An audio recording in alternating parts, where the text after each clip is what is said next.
This is our 9th annual Legislator Forum.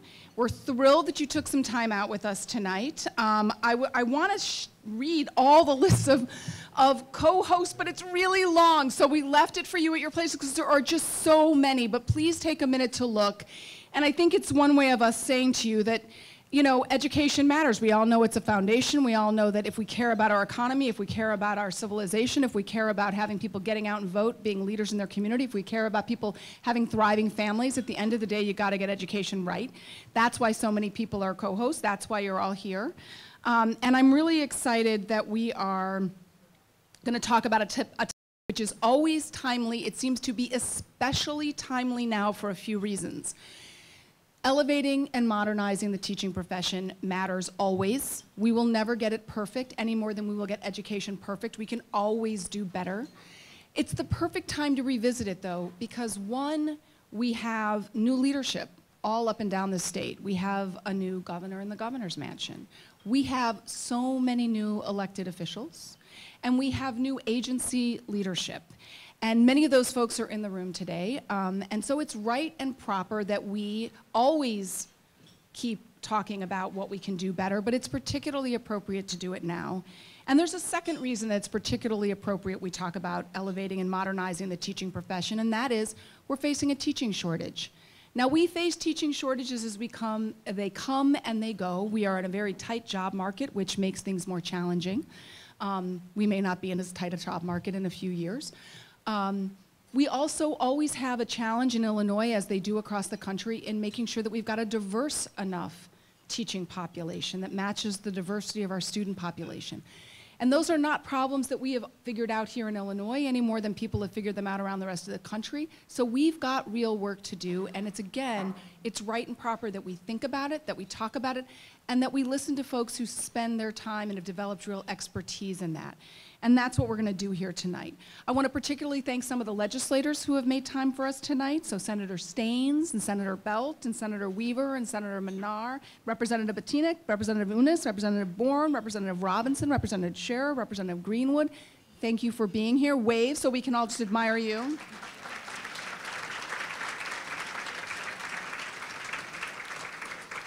I think we can all agree that legislators that prioritize education are the very best legislators. So, seriously. This room is filled, as you all know, with folks who work in education up and down the chain and sideways. But I want to, and I could probably, and if you come back next year, I'll do this for a few others, I could probably spotlight any number of you for some of the extraordinary work you do, but I'm going to spotlight two gentlemen who I think are heroic. They know I think I'm heroic. I tell them regularly I think they're heroic. But the state of Illinois took over two very desperately challenged school districts a number of years ago, which I thought was heroic by the state, because turning around a struggling district has got to be one of the hardest things there is. And there are two gentlemen in the room tonight, one of whom has been there from the very beginning in East St. Louis. Art Culver, would you take a stand? Superintendent Art Culver.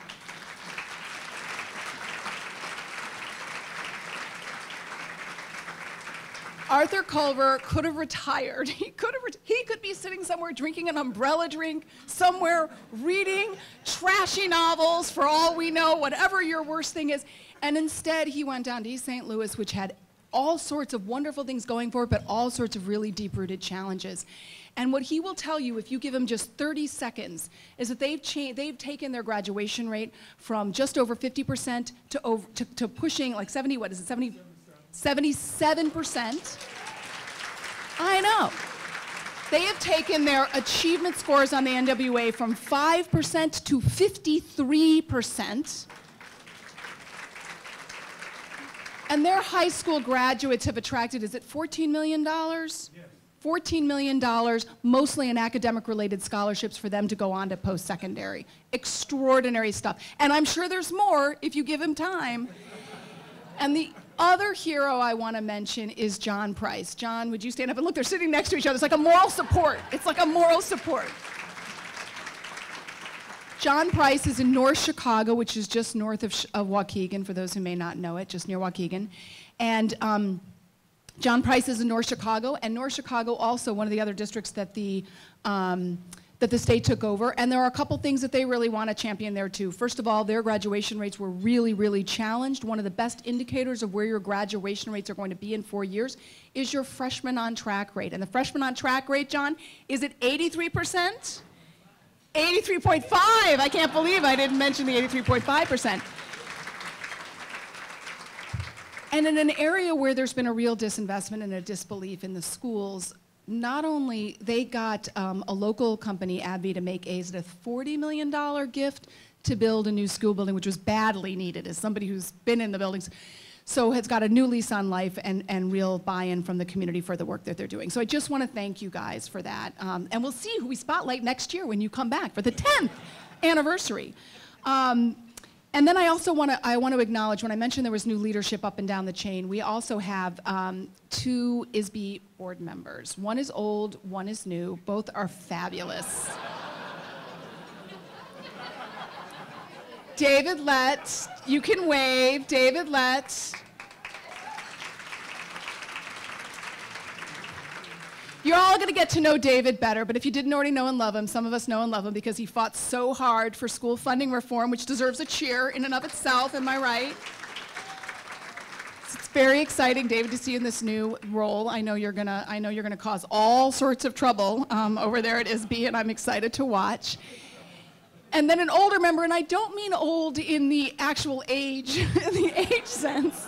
Susie, you love me anyway, even though I really set that up very poorly. But Susie Morrison has been a member of the state board, has been deeply involved in state level education, both at the staff side and the board side. Really one of the treasures of the state, and really how wonderful and exciting that she is still on the state board. So Susie, I don't know where you went to, but I know you're here. There she is.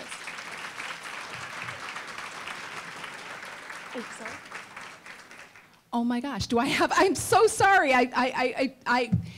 I'm learning my new state board members. Please welcome Latimer, Mrs. Latimer. Thank you. Please join. My apologies.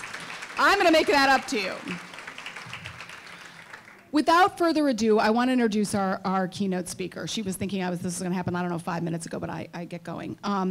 Kenya Bradshaw was born and raised in Florida, but she now calls Memphis her home, and she is a vice president for community engagement and policy at the New Teacher Project.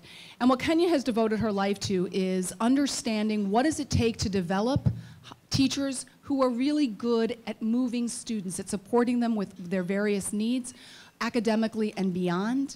What does it take to do that specifically? What does it take for districts to build the systems they need to recruit those teachers, to support those teachers, and to develop those teachers? What are the right staffing strategies? What are the right recruitment strategies? And what do we know about what makes for a really successful teacher, and how do we build on that at every level, the classroom level, the school level, the district level, and ultimately the system level? And so I am really thrilled, Kenya, to have you here today to talk to us about what it takes to elevate and modernize the profession, and some of what the New Teacher Project has learned as they've gone into classrooms to see what's working and what's not. So please, welcome, welcome, welcome.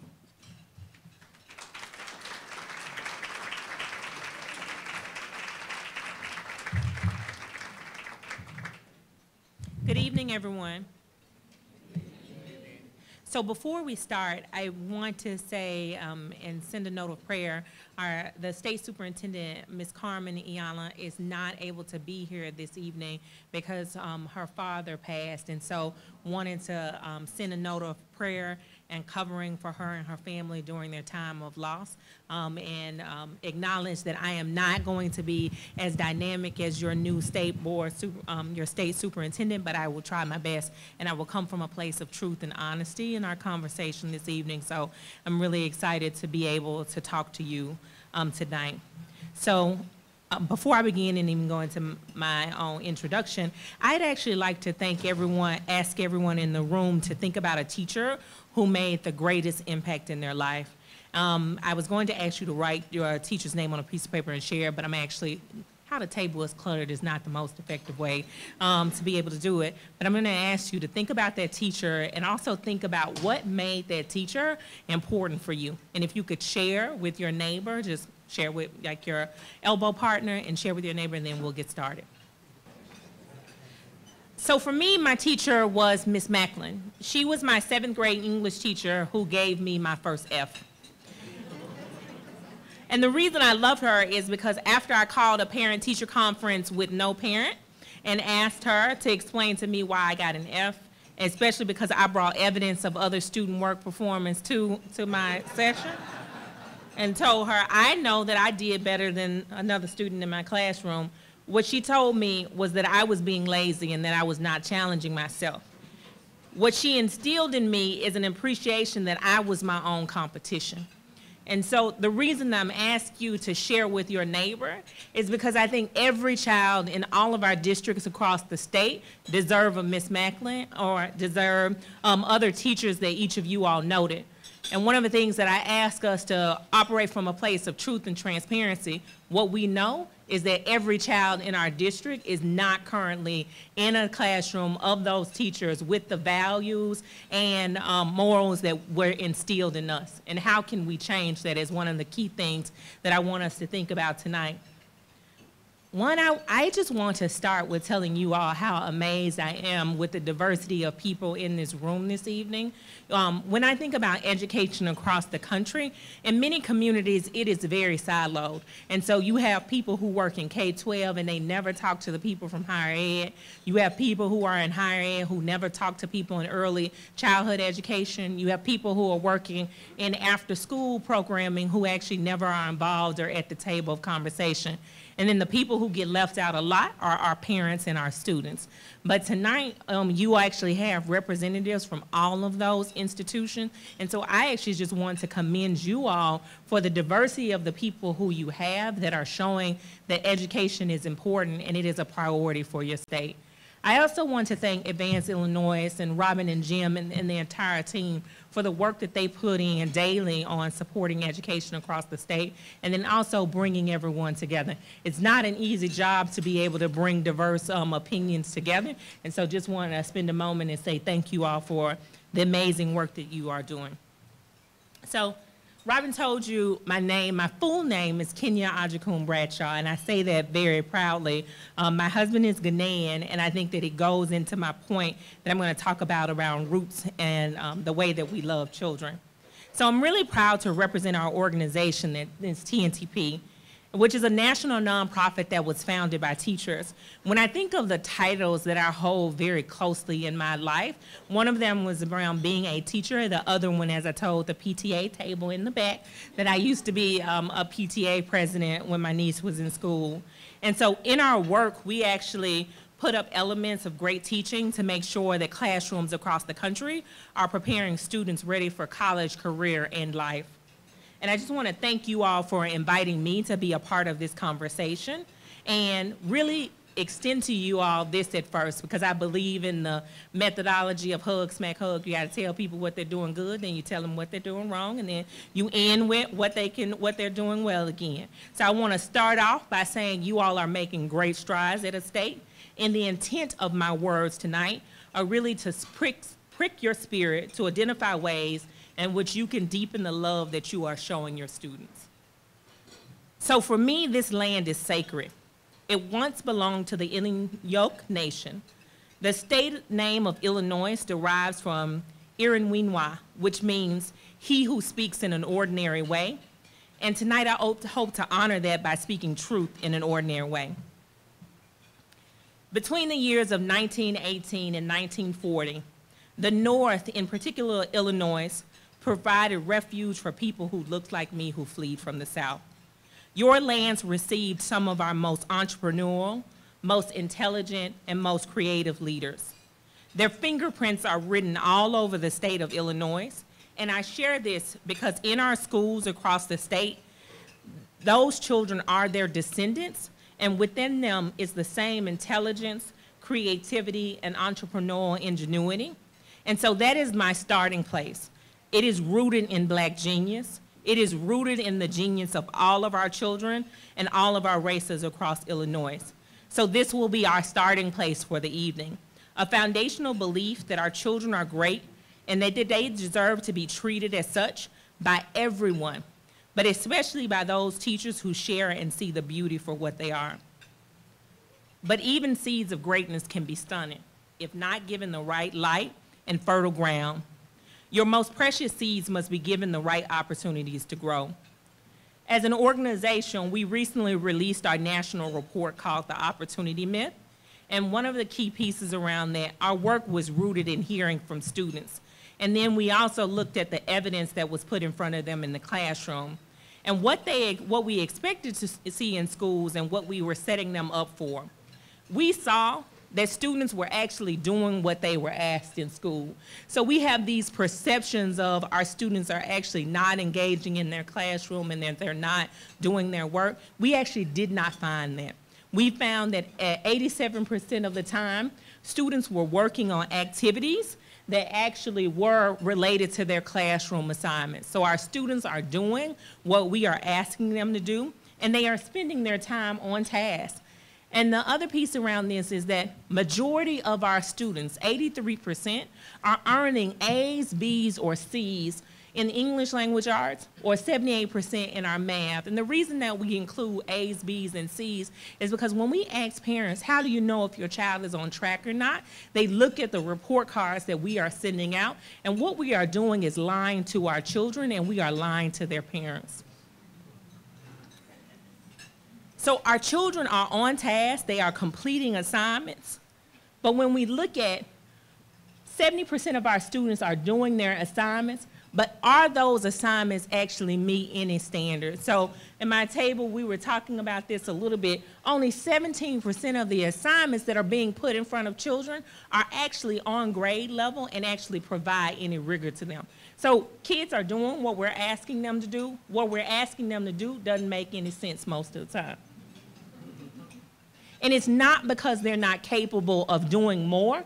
When given the chance to try grade level work, our students more than half of the time met the bar.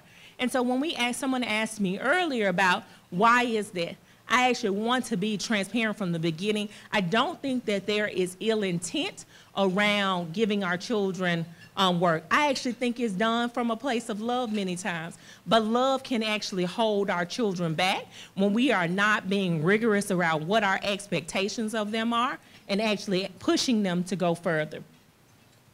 So when we look at the work assignments, we looked at over 20,000 work assignments that were assigned to students all across the country. One of the key pieces that I want to show on this is that in many of our classrooms across the country, that students of color in particular were never given an opportunity to be able to even complete assignments on grade level. So if you're not even giving me the opportunity to be successful, this is what is hindering us and holding us back when we think about our student performance. And I actually put this on a separate slide because I want to let you all understand and let this sit in with you.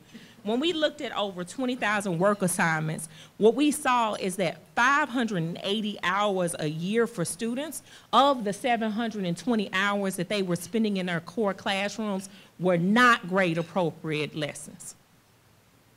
And what does that look like? So this is an assignment for an 8th grade English language arts class. So in this classroom, they were charged with looking at a complex text around A Mighty Long Way, which is the story of Little Rock Central High School and Little Rock around the integration of schools.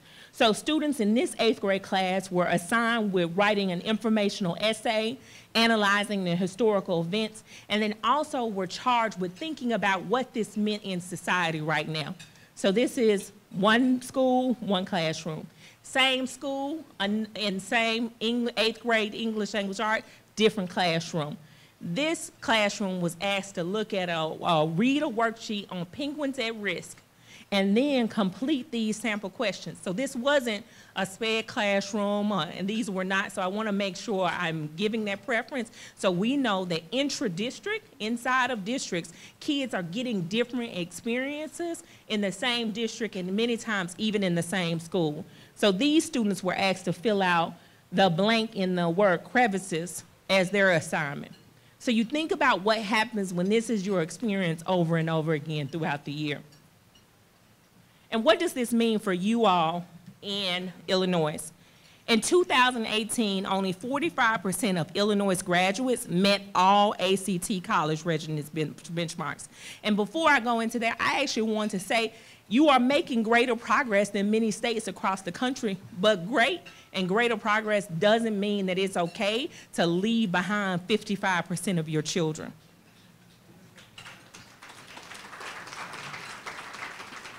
So I want to be careful that we don't celebrate mediocrity. But this still means that more than half of our students who have spent 13 years of their lives in systems and have been told that you will be ready for college, career, or military are again being lied to. Not only are they being lied to, this is a clear indication that because of the very system that we're trying to improve, many of them are even being kept out of the solution. As you are exploring increasing the ACT rate around the quality of teachers, you are potentially excluding more than half of your students across the state.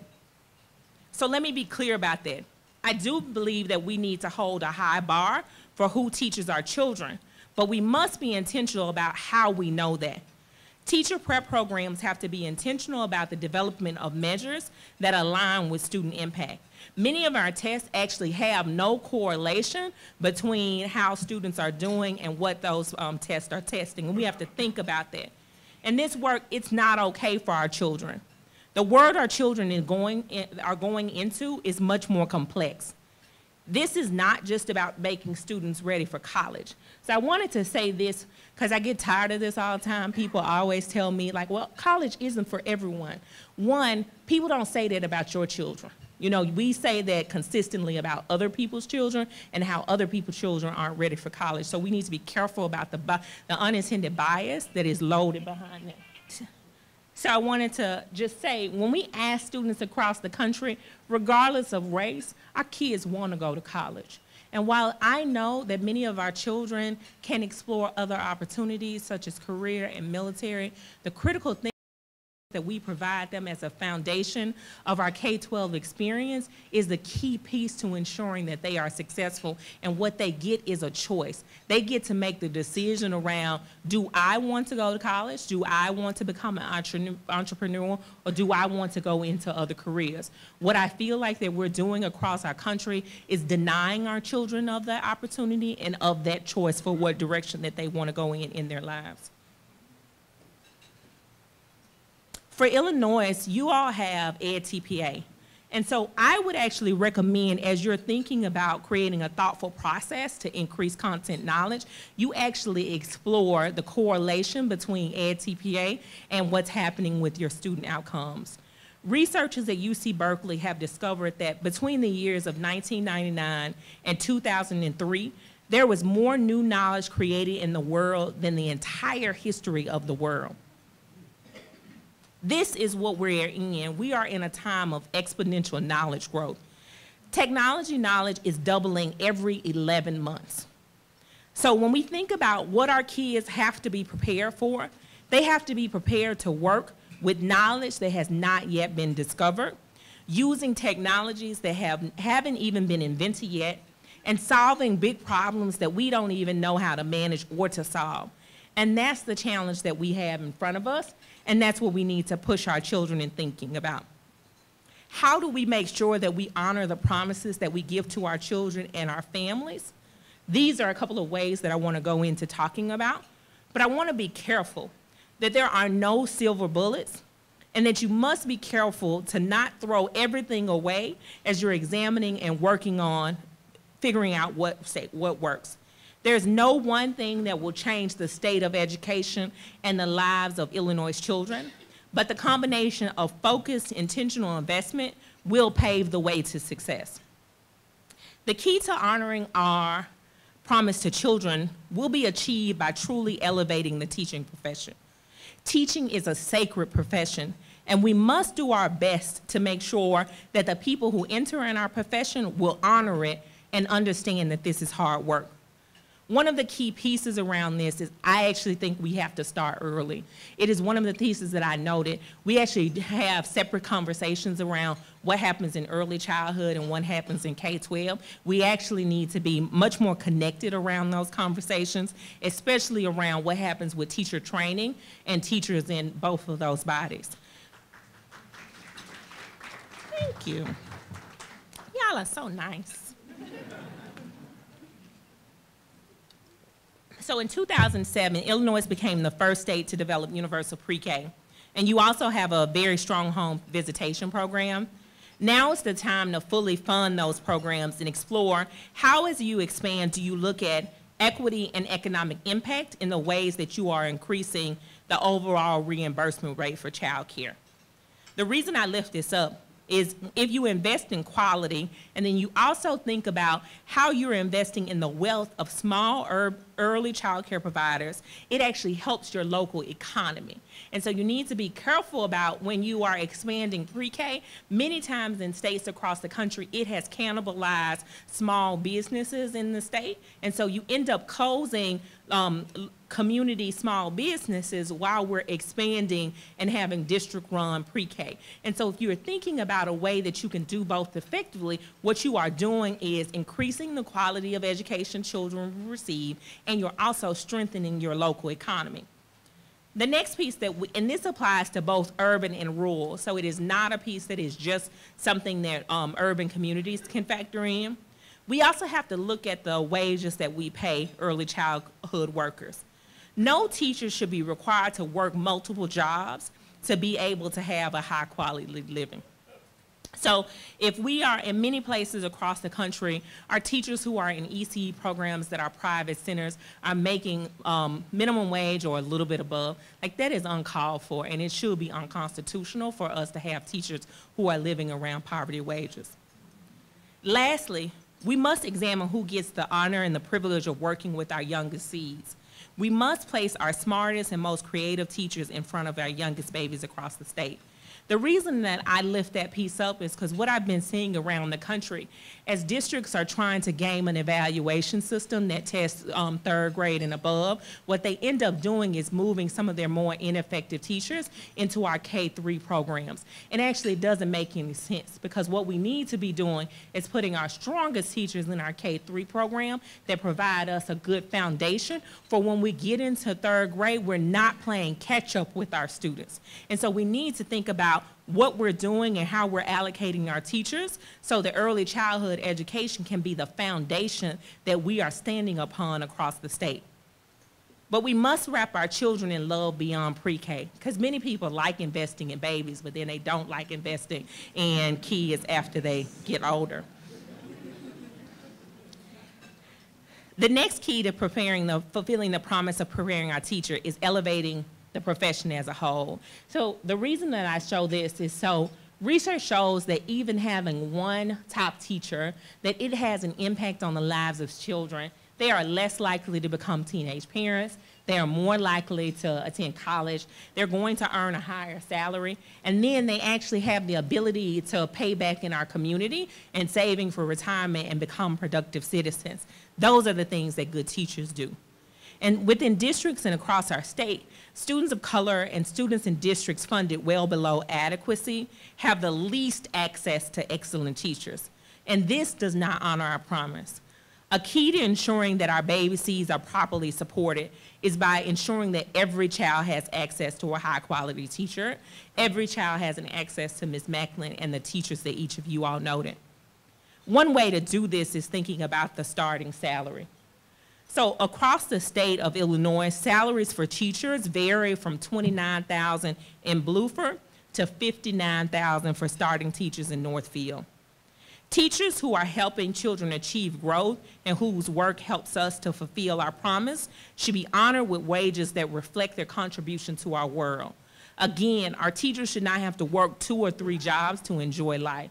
And so this is a key slide that I wanted to show you all around the average salaries for college graduates across the United States for 2008. So the average of teacher salaries across the country is $38,000. I just told you that Bluford is starting their teacher salaries at $29,000. And then when you think about software developers, that they're coming out at $67,236. One of the key pieces around, I made sure we include software developers on looking at average salary, is because we actually have to think differently about what do prep programs and what are we doing around preparing students for complex thought. I have friends who've gone into software development programs who have no bachelor's degree and have gone through 6-month or 18-month programs and are making more than I make today. And so we just need to be thinking differently about how we're preparing and what we're preparing students for. Now, I want to make sure, thank you.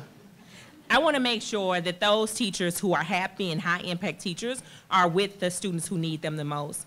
As state leaders, what you all can do is create annual goals around equitable teacher assignments so that low-income students and students of color get a fair shot at the strongest teachers, and they are not disproportionately saddled with their share of weakest teachers. In addition, we can develop assignments to look at specific progress goals in each of our districts. Much of the data that we collect around states, and even when I was looking at Illinois, is aggregated at the district level. We're not seeing it at the individual school level. So it's a piece that I would highly recommend you all looking at. And these indicators that we should be examining, even at the school level, is whether a teacher is a novice or a first-year teacher, or are they veteran teachers? Whether teachers are passing licensure exams, and then for secondary school, whether they have a major or a minor in the subjects that they're actually teaching in.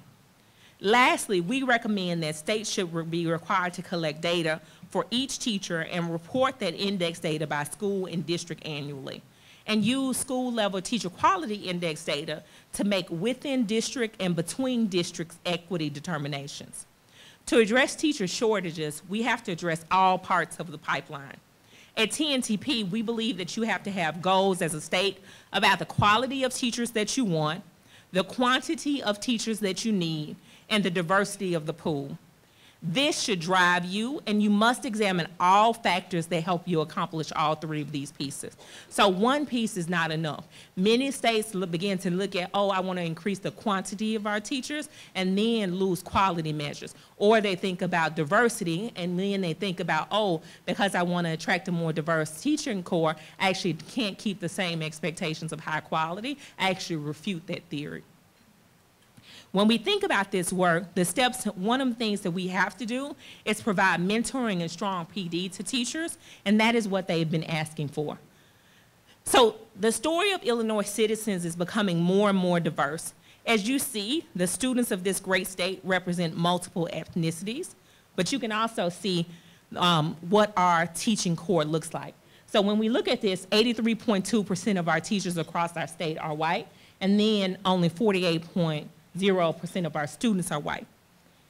Our research shows that all students, we have a better work when we intentionally show that students of color do better when they have at least one quality teacher of the same race. The teachers can be role models for students of color, but they actually also have been shown to have higher expectations, better cultural understanding for all students. So all students in all communities benefit by diversifying our teacher corps. So cities, thank you. That is a key piece. I want y'all to be thinking about how we're diversifying teachers. So cities end up being the place that we talk about this a lot. We end up thinking that rural communities can't be intentional about the diversity, but cities who have a larger share of teachers of color than the states that they're in tend to demonstrate limitations even in the statewide data. It doesn't matter if a state has a large share of non-white teachers if all those teachers are in one place. Similarly, even within a city, there can be issues of concentration that the data doesn't address, and that's why I'm saying you need to disaggregate this data down to the school and the classroom level. So for example, in a city that has a large population of Hispanic teachers, and they might match the number of Hispanic students, if all the teachers are in one school, and it's not the school where most of the Hispanic students are, those students are still missing out on having a teacher of the same race. That's why we must measure teacher diversity down to the school level. We must be intentional to measure what matters, and creating a diverse pipeline won't happen by accident. I know I said earlier there is no silver bullet, but if I was to sequence where I would be starting and looking at the work in Illinois, I would recommend that you spend your time looking at this. Your school districts are not the sole agents in solving this problem. Teaching in Illinois, most of our teachers teach within 13 miles of where they went to high school. And so this is a localized issue, and also thinking about our teacher prep programs. It will take work and creativity to intentionally create a pipeline of diverse teachers, and here are a few ideas that you can explore. And be held accountable to supporting students who are ensuring that you're producing high-quality candidates and building a diverse pipeline from the beginning. One of the things that I'd like to say around teachers who will go in, students who are teaching and are taught by teachers of the same race, those students are less likely to be suspended, more likely to be referred to gifted programs, and more likely to complete high school and to go to college. One of the pieces around the gifted program referral, this has impact on all of the exposure and the opportunities that you get if you're going to get into pre-AP or AP programs. And so we need to be intentional about looking at the equity of our programs across our state. As I shared earlier with you, our students want to be challenged and they want to be supported. They also want to be listened to. Each of you can continue the legacy of Illinois' greatness by taking a couple of bold steps. One of the pieces is I would reinvest in early childhood education and ensuring that your community's smartest and most creative teachers are supporting your youngest and most vibrant seeds. Next, I would work to attract and retain and motivate your best and brightest teachers, and we need to invest in paying quality teachers and raise the starting salary of teachers to be competitive with other professions. A key piece of this is if you are raising it, you need to fund it. You can also do this by investing in your promising programs like the Golden Apple program. So we actually have some Golden Apple scholars who are in the audience. Could I ask them to please stand?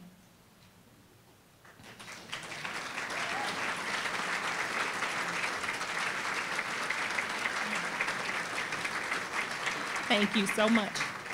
So the reason that I asked them to stand is because you already have high-quality teacher prep programs that are thinking about your students both in high school and college and how you're keeping and retaining them. And those students in the back are going to be the leaders of our educational justice conversations going forward. So how are you thinking about funding and supporting those types of programs? You can also do this by setting goals for your teacher pipeline around the three areas that I really focused on, around quality, around the quantity of the teachers, and diversity of candidates. And you don't have to sacrifice one for the other. I also want to push you to ensure that you're working on the way that this work is sustainable. And many times I notated at the beginning around who is at the table. When we are making decisions around what the future of education should be, we tend to be very exclusionary, and we don't invite parents and we don't invite students to the table. We actually need to be much more intentional in thinking about what are the factors that we look at beyond just test scores, that look at how our students are doing and look at the whole child. So I want to make sure that y'all are thinking about the paraprofessional programs. And so when it was a key piece that I wanted to highlight around how we're thinking about who goes into teaching and what some of those models were.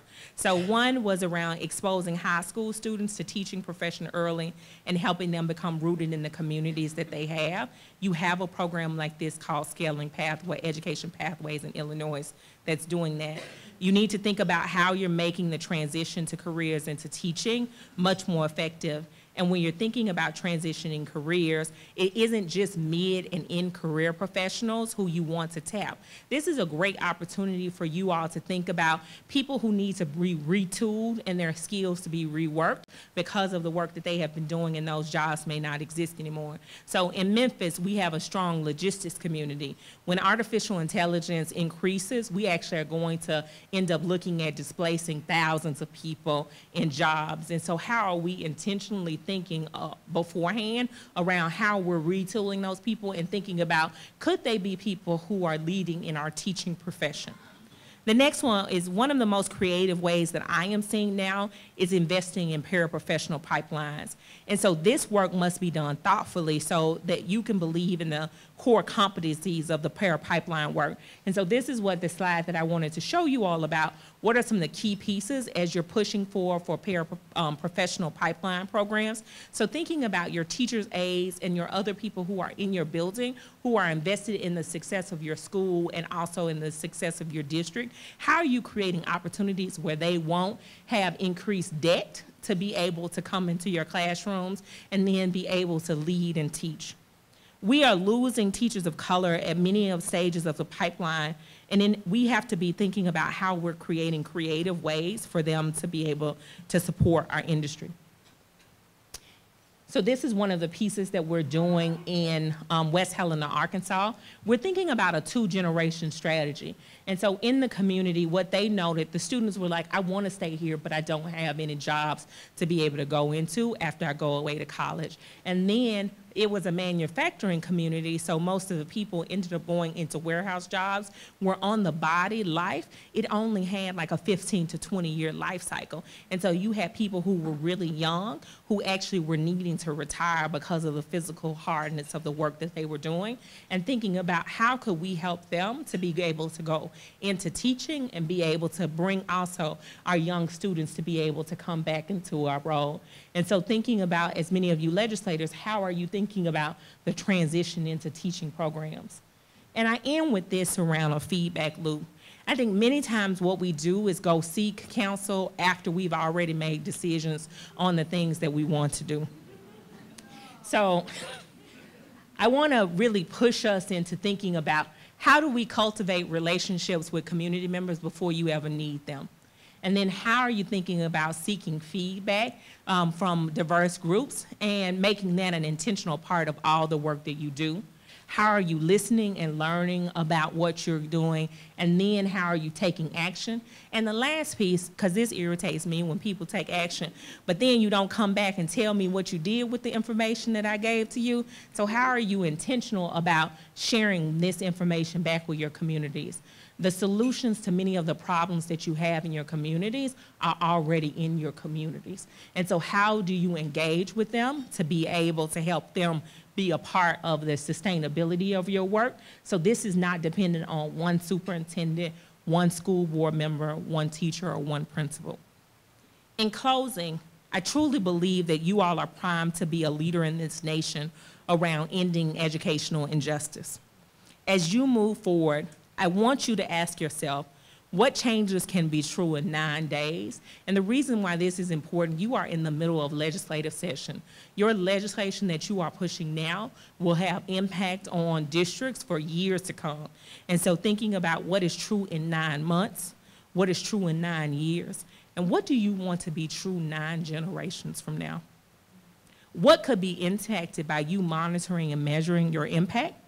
We are truly responsible for the lives that we have been entrusted with. If you are bold and creative around your work, if you lead with love for your students, if you are engaging with your families and community, you can fulfill your promise to children and ensure that they are ready for college, career, military, and to be civic leaders like many of you. I believe in Illinois, and I believe in the genius of all of your children. Thank you.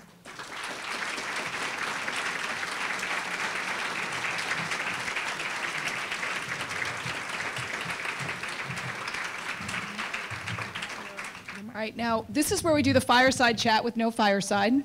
And it's a live discussion here, Kenya. So I'm going to start on a couple of things just to get us going while people consider what they want to know. But I'm going to tell you what I really want to know.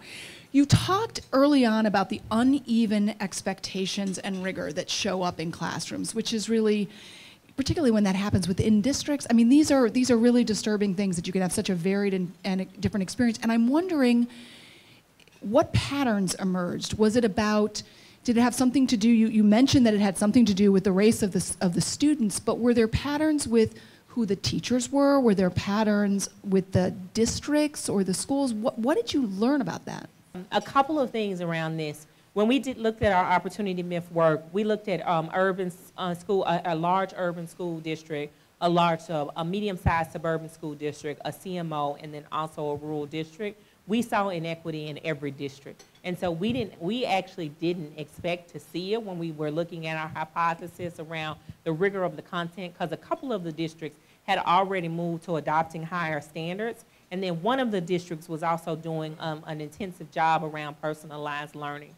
And so one of the key pieces around that is, one, it is inside of many of our districts, and so it is intra-district also as well. So inside of schools, we actually saw variance in classrooms, between classrooms, inside of different schools. And so a key piece around this is one of the things that I would advise to people, not only are people who looking at evaluation should be in your classrooms and doing walkthroughs, you actually should be doing walkthroughs as a leadership of your districts and then also members of your community, so you can begin to see this. We actually, I noted earlier, in one of the districts that we worked in, they had adopted really high quality math curriculum, but then when we went and did classroom observations, the teachers actually were not using the curriculum that the district had adopted. And so they were using these workbooks that they had found online, and that's what all of the teachers had agreed to do it. But when I asked them about, has anyone come in your classroom this year to look at what you're doing?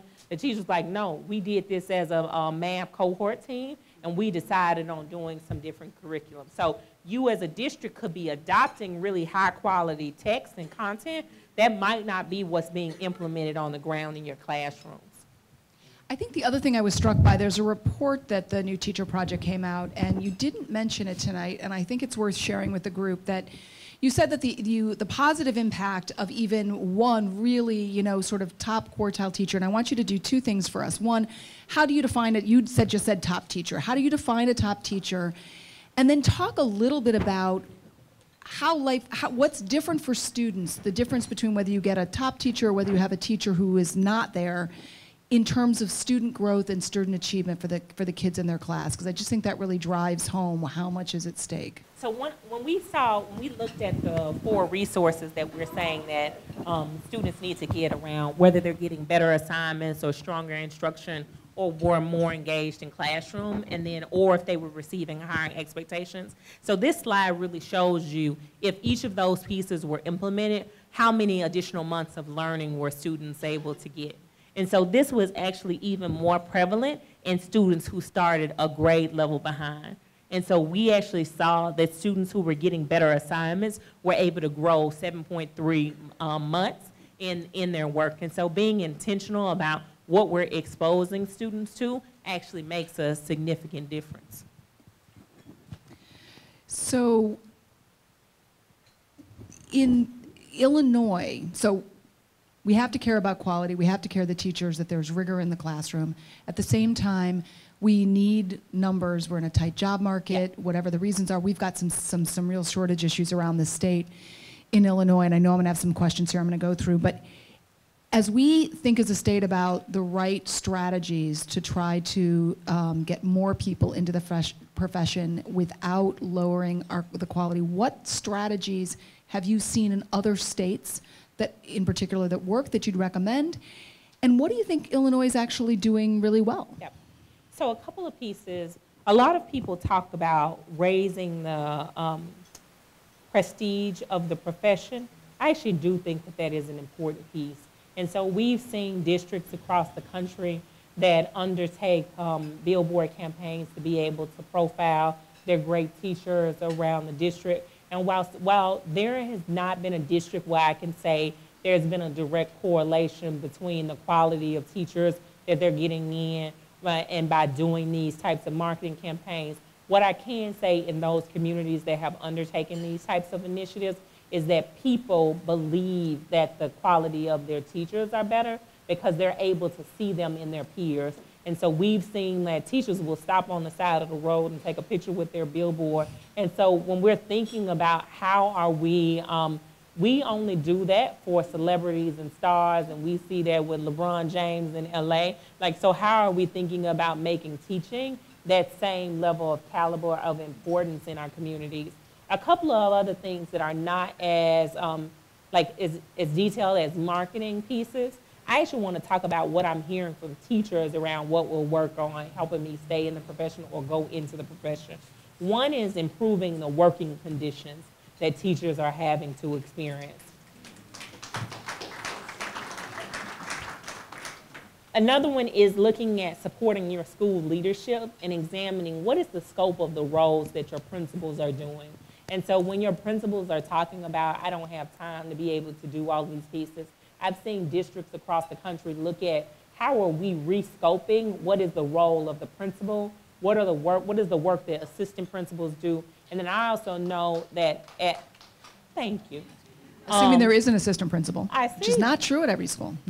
And that's one of the things that I wanted to flag, that based upon size, sometimes we don't think a school deserves an assistant principal. Every school needs an assistant principal. You can't have one person just running an entire school building. And so how are we looking at the ratios of what we're allocating to schools? And so we ask principals to be crossing guards, school safety officers, therapists, and then HR managers at the same time. And so we have to think about how we're reworking that role. Teachers also want opportunities for professional collaboration. And then thinking about how they're being able to have opportunities in decision making. And then lastly, I'd say, as we're talking about diverse environments, our teachers, especially our younger teachers, want to be in environments of teaching where they are with diverse, both in race and also thought around who is teaching in our schools. So there are a flurry of questions here on the same subject. Okay. And I'm going to read several of them. That there's pressure in Illinois to eliminate certification exams, basic skills, content at TPA. One of the arguments is these assessments unfairly exclude teachers of color from the profession. What are your, and then another question is similarly, what is the role, how useful are those in actually assuring quality coming in? And then relatedly, how do you make sure that you can maintain standards while still growing volume? So you've talked about wanting to do both, not trading off diversity for quantity, for quality, but you have a series of questions about what's the role of licensure, which is something the state is looking at in trying to balance those competing objectives sometimes. So as an organization, we actually do think you need to have a high bar for who goes into teaching. It's not enough just to want to be a teacher to actually go into the teaching profession. So we need to be cautious about how we're thinking about that and what is the quality of the training that we want teachers to experience. I also want to say that all CERT programs aren't great. And so we need to think about what are the barriers to entry. And that's not just certification programs, that's also the financial burden that people are having to go into our teaching profession. And so we need to examine all of those things. And one of the key pieces for you all, I actually say you don't know yet around some of the work that you're doing. So your Ed TPA work is really still new as a state. So how do you begin to examine the work that you all have done around Ed TPA and then assess does it actually correlate with our student effectiveness before you make a decision around completely throwing those pieces out? And so it's going to be intentional around, one of the pieces for me that we believe as an organization is I need to be assessing people and putting people in classroom who have shown to make a difference in the lives of students. And so what I actually recommend is that you're looking at your teacher prep programs and you're re-examining the amount of time that teachers are actually spending in classrooms. So Jim told me earlier that on average, your teacher prep programs are only having teachers in your classroom 10 weeks. In 10 weeks, I don't even know how to exercise really well. Like it takes you longer than that to be able to develop a habit and be able to really learn about that. And so some programs, so someone told me that Loyola has been doing a really good job around expanding how long it's doing in its student teacher program. There are colleges across the country that are saying, what we're going to do is in our first year, your freshman year of school, that's when you're going to do like your basic skills and your gen ed courses. Every year after that, you are going to be in the classroom. And so when you think about that as a model, and I'm having teachers who are coming in with 3 and 4 years worth of not only observation, but actual classroom experience, they are going to be stronger teachers. So this isn't a problem that just districts can solve. You actually have to be looking at how your colleges and your teacher prep programs are actually giving classroom time. And that's what I would be pushing you all to think about in addition to your teacher certification testing measures. Those are really big, weighty issues for us to actually also think about. So I'm just going to add one more big, weighty issue. You've got a couple questions here about teacher pay, which you addressed in yours, and there's actually legislation afoot to raise the minimum teacher salary in Illinois. No, anybody who's involved in that, I did not tell her to raise that she did that all on her own. But there's a couple questions. One, that salary can play a role in teacher retention, and there is, did you look into that? As you look at when teachers leave the profession, and there's a lot that leave in the first 3 to 5 years, Can you talk a little bit about the role that salary plays? And then a connected and wonkier question is, teacher pay tends to be backloaded. We tend to pay less on the front, and it takes a long time before you really get to the full ramp. And so what is the relative value? Have you seen other states move to front load that? Yes. Would that help get more people into the profession if you evened that out, career changers, et cetera? So both the impact early on, but then also people who are restructuring the way the pay works over years. So when I showed you all the slide that looked at how in compensation, this is going to become more and more of an issue as we are having people to go into more specialized skills and trades. And so if the software developer, this is actually low end for software developers. There is a school in Alabama that the students go through an artificial intelligence cybersecurity high school, and those kids are coming out of high school making $80,000 a year.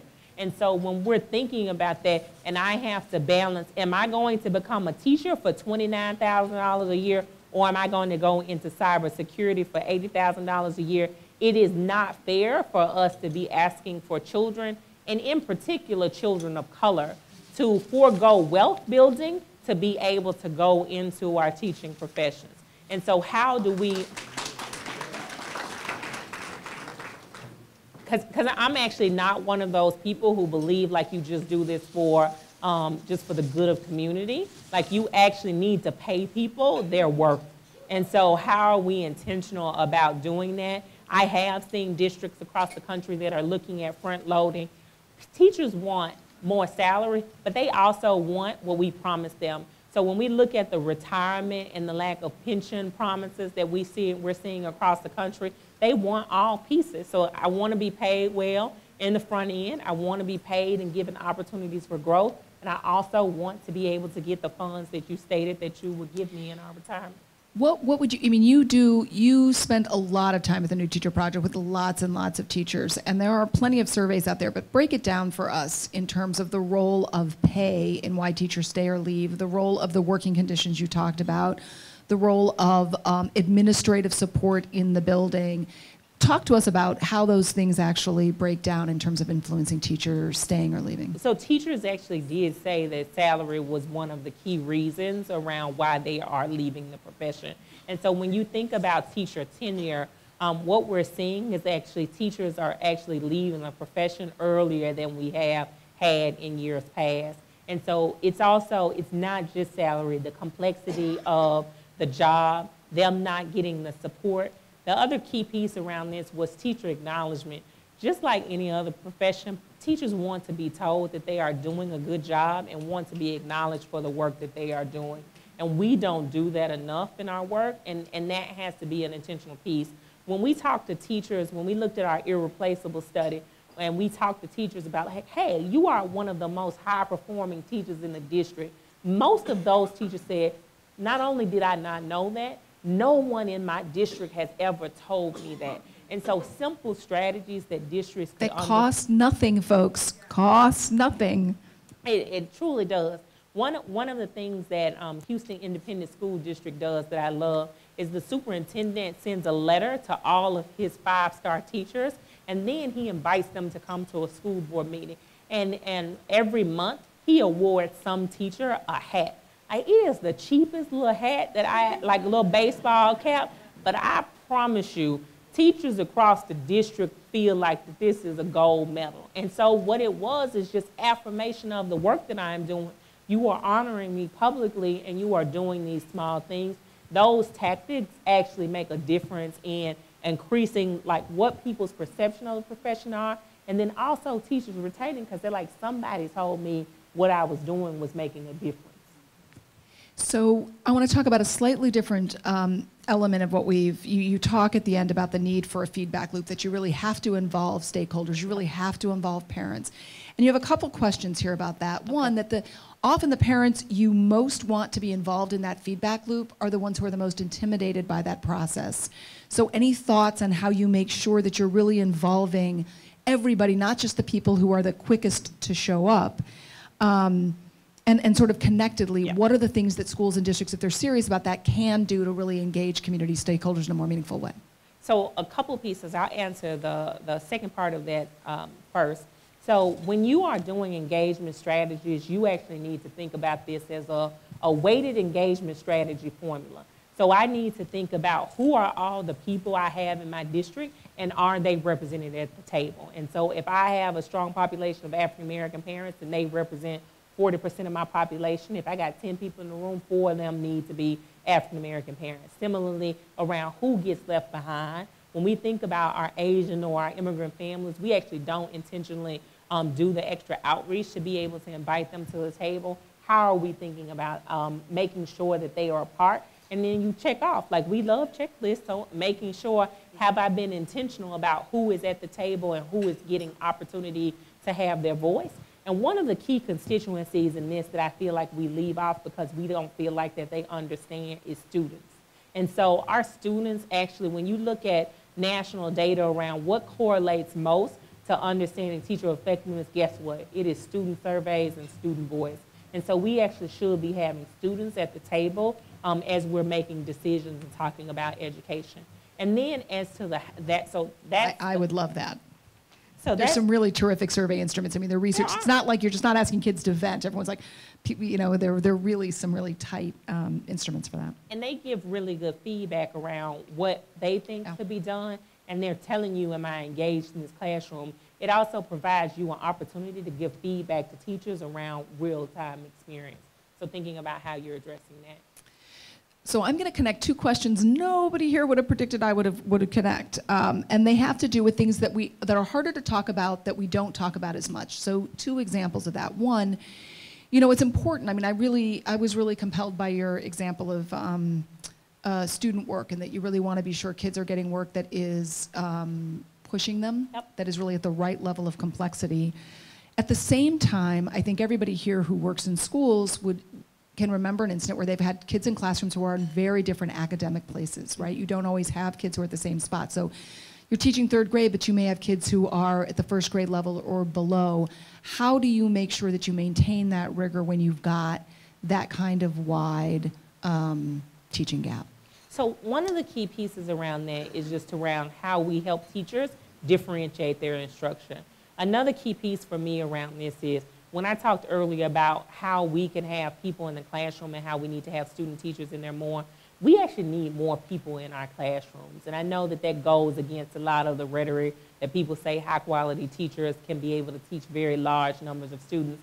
I do believe that is true around gifted students and then many times in traditional. When we have students who are behind, our research really shows us that we need to provide a lot more one-on-one and individualized attention to them. And that is very difficult to do when a teacher has a classroom of 30 students. So how are we providing additional support to our teachers to be able to have them differentiate? And so this goes to a piece around the state work. How are you looking at your ratios for reimbursing states around reimbursing districts around special education so that they can be more creative with their staffing and how they're supporting their schools? And then how we're looking at the number of people who we can have inside of our classroom. I also think it's one of the things I think gets lost is we're getting smarter about what are the practices teachers need to be good at. I think one of the things that we've been trying to, you know, the shift toward more practice-based assessments of teachers. One of the things is, do you know how to differentiate? How do you know how to work with kids who are from very diverse backgrounds, including academically? And then one last question is, because then I'm going to close this up on time, is another sort of hard to talk about subject or doesn't get talked as much, rural poverty, which looks different and plays out differently than poverty in cities. We don't talk about it as much. Yep. So question from the audience, both about why don't we, what are the strategies that you've seen that really help us be effective at addressing some of the unique issues presented by urban poverty? And then just any thoughts on why is it that we just don't talk about that as much? So one piece around why we don't talk about it is because we don't bring people into the conversations together. And so we'll have urban ed conversations and we'll have rural education conversations, but rarely are those conversations happening at the same time. One of the things that I will say, superintendents do a better job of this than sometimes because of them talking to each other and being able to engage and say, these are strategies that I'm doing. And then we also, I'm trying to think about how to say this nicely, but we we also... Go ahead, people have been drinking, it's all good. Thanks.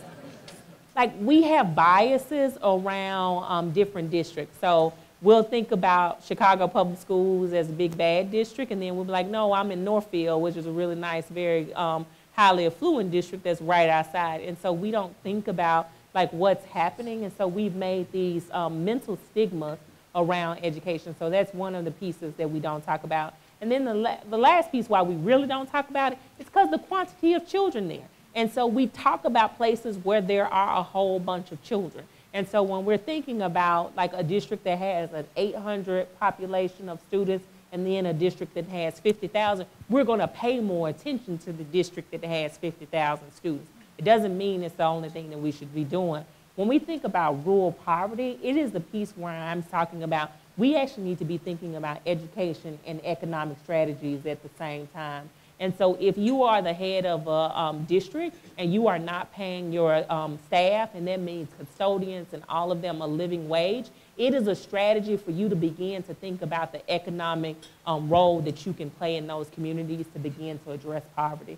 And so how are you thinking about that intentionally? How are you thinking about your contract distributions as a district, and who are you giving contract to, and what is the role that local people actually can play in being able to do that? So thinking about the district as an economic engine as well is one piece. And then as I talked about the paraprofessional work and the pipeline work that you could be doing, how are you employing the citizens or creating pathways to retool people in your communities? That is a piece that is applicable for rural communities as well.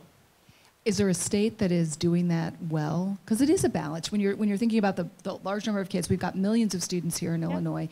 It is easy to sort of let something slip if you think the numbers aren't big enough. Is there a state that's balanced that particularly well? So I'll say two states that I will call out around this. One is Kentucky. And so if you all don't know, Kentucky has been one of the states that's been hardest hit around the opioid epidemic in the country. And so they've been really intentional about thinking about what do we do with our students who who have been victims of this huge crisis. And then I also will say Tennessee, because you know we are 3 states in one. And so when you think about our work in East Tennessee and Appalachia, these are very rural environments. We have students who ride buses for 100 miles to be able to get to their schools every day.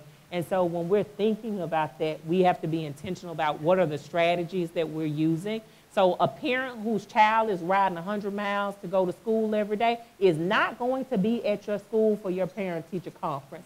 And so what are you thinking about the work that you're doing to be able to make sure that you're engaging your parents and providing opportunities to them, and then you are going to their homes? Some of the innovative strategies that I have seen around that parent and community engagement is that districts actually seed and provide some financial resources to parents who live in those communities to be able to be educational liaisons for those communities when they are rural areas. So you actually have to think much more creatively about the work that you're doing. And this goes back to a piece that I didn't answer earlier around parent engagement. Stop thinking that parents need to come to you. Go to where parents and people in the community are and go work with organizations. But we also mentioned that we're asking a lot of the people in our schools. I'm going to ask, I know. Though if we pay more, you can, I said it was the last question, but I'm going to ask one last little question, because I was flipping through and I realized I didn't quite nail this one question, which is, and I think it's particularly relevant because we're in the middle of thinking about teacher salaries here, and I think there's a lot of support for that. Are there other states that have increased minimum teacher salaries, and what has been the result? Has it had the effects that we would want it to have? Are more people wanting to come in? Are you seeing a shift in kind of the caliber of folks who want to get in and engage? I mean, what are we seeing in those states that you can share that you've noticed? So one piece that I'll flag for you, just as you all are thinking about this, is and ask the question: how are you going to fund your increase in your teacher salary, and how are you going to make sure that that burden is not just being held by the district when the state passes a piece of legislation around this? So it is a question back to you and to the rest of you all as you're thinking about this as a strategy. You mean other states, that the state ponies up the dollars for that? Yes. So other states, when they actually tell you to do something, some of them, not all, because people believe in unfunded mandates around education. And so, but many states are actually thinking about how do we rework our teacher salary piece so the percentage that the state funds is actually higher. Well, I think you guys can all agree that Kenya has given us a lot to think about, and I hope you will help me in thanking her one more time. Thank you all. So I know I'm supposed to be finished. I know I'm supposed to be finished talking, and Ramen told me to shut up already, but I actually want to. I didn't say shut up. I did not say that. You did not. You did not. It was very nice of like, we're going to end and ask the last question. And so, but I wanted to charge you all with one thing.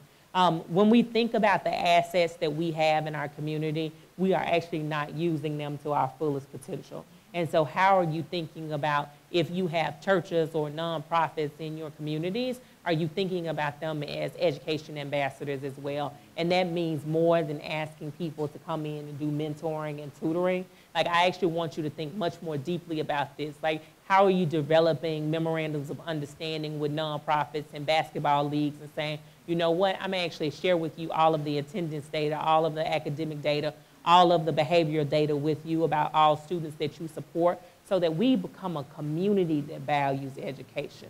And so I actually just charge all of you to think differently about who and how you're sharing information and who is at the table to be able to support our children.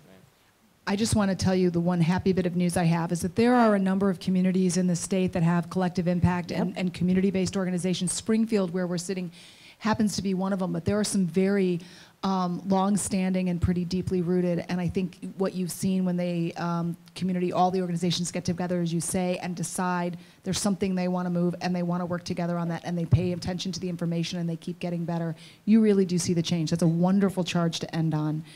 I want to thank everybody for spending some time with us this evening, and I want to particularly thank our partners who, I would name them, but then you'd all hit me, but a long list. Really appreciate it, and have a wonderful evening, and let's go forward and elevate, and let's continue to modernize, and let's get it right. Have a good evening.